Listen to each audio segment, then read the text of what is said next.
నిజంగా రష్యాకి దమ్ముందో లేదో తేలిపోతుంది. లేదా మనం రెచ్చగొట్టినట్టు అవుతది.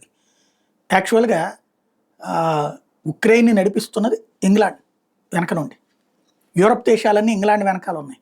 త్రూ ఇంగ్లాండ్ ద్వారానే ఆయుధాలు అయి సమకూరుస్తున్నారు. ఇంగ్లాండ్‌కి సంబంధించినటువంటి సైనికులు గూడా ఉక్రెయిన్‌కొచ్చి వాళ్ళ చేత కాల్పులయి చేయిస్తున్నారు ఆళ్ళ సైన్యం చేతన. ప్రోత్సహిస్తున్నారు. అది ఇంతకుముందు కొంతమంది ఇంగ్లాండ్ సైనికులు దొరికారు గూడా.